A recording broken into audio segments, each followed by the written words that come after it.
तो राधे राधे जी, आ चुके हैं हम फिर से एक नई वीडियो के साथ। So let's begin. स्पेन का मैड्रिड शहर फुटबॉल के लिए जाना जाता था। इसी शहर में एक ऐसा अजीबोगरीब केस लोगों ने देखा जो आज भी रोंगटे खड़े कर देता है। कहानी मैड्रिड की एक 18 साल की लड़की एस्टिफानिया गार्टिजो लाजारो की है, जो स्पेन के मैड्रिड में अपने माता पिता के साथ वॉलकेस में स्थित अपार्टमेंट में रहती थी। एस्टेफानिया की ज़िंदगी में 18 साल के पहले तक सब कुछ ठीक था, लेकिन कॉलेज जाने के बाद अचानक उसके बर्ताव में बदलाव आने लगा। वह अपने भाई को देखकर घुर्राने लगती थी, तो कभी सांप के जैसे हिस हिस की आवाज़ें निकालने लगती थी, दीवारों को नाखून से नोचने लगती थी। उसकी इस हरकतों से घरवाले परेशान रहने लगे।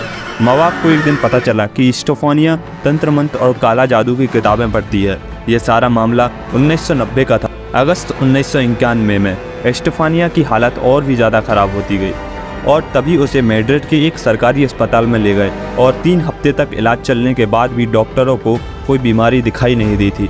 एक दिन एस्टेफानिया के माँ बाप को पता चला कि उसकी मौत हो गई है और रिपोर्ट में भी केवल यही लिखा गया कि दिल की धड़कन रुकने से एस्टेफानिया की मौत हो गई है। एस्टेफानिया की मौत के 1 हफ्ते बाद उसके घरवालों ने एक अजीब चीज़ गौर की। जब उन्हें एस्टेफानिया का कमरा खोला तो देखा कि चादर ज़मीन पर पड़ी है, चीज़ें इधर उधर बिखरी पड़ी है। उन्हें ये चीज़ थोड़ी अजीब तो लगी, मगर वापस उन्होंने सब ठीक कर दिया। 2-4 दिन बाद जब फिर से कमरे का दरवाज़ा खोला तो फिर से वही चीज़ें उन्हें देखने को मिली। उस दिन देखा कि इस बार तो मानो उनके होश ही उड़ गए। उन्होंने पाया कि एस्टेफानिया के कमरे से अजीबोगरीब आवाज़ें आ रही थी। इसके अलावा अब उन्होंने दीवारों पर नाखूनों के नए निशान देखे। अब उन्हें यकीन हो गया कि ज़रूर कुछ तो ऐसा हो रहा है जो नहीं होना चाहिए। घर वालों ने एस्टेफानिया के कमरे के दरवाजे को नट बोल्ट लगाकर बंद कर दिया।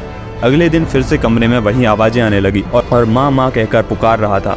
अब इस कमरे में जो नट बोल्ट लगाए गए थे वो सारे के सारे निकल गए और दरवाज़ा भी अपने आप खुल गया। जब एस्टेफानिया के माँ बाप ने पड़ोसियों से इस बारे में बात की तो पड़ोसियों ने भी बताया कि उन्हें भी रात को घर में आवाज़ें सुनाई देती है। उसके बाद जब पड़ोसियों ने हिम्मत की और रात एस्टेफानिया के घर पर रुके तो उन्होंने भी वही चीज़ें देखी और महसूस की।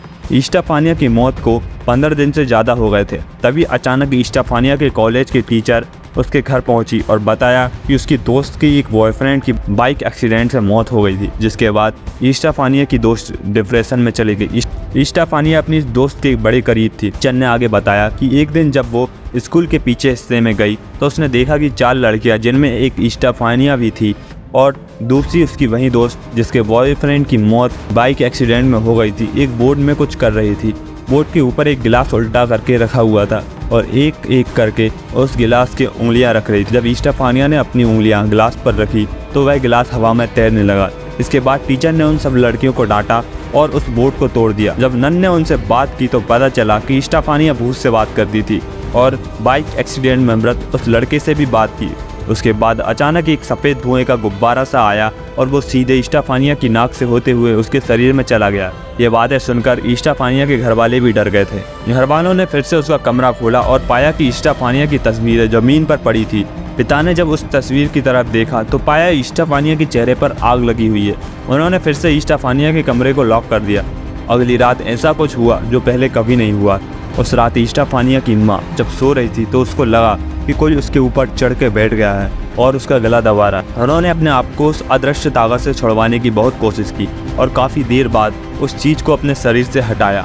इसके बाद रात 3 बजे करीब पुलिस को कॉल किया गया। इसके दौरान पुलिस के चीफ जोस पेड्रो के साथ 4 और सहयोगी पुलिस अफसर मौजूद थे। पुलिस अफसरों को भी ठंडी हवाएं और अजीब आवाज़ें सुनाई दी।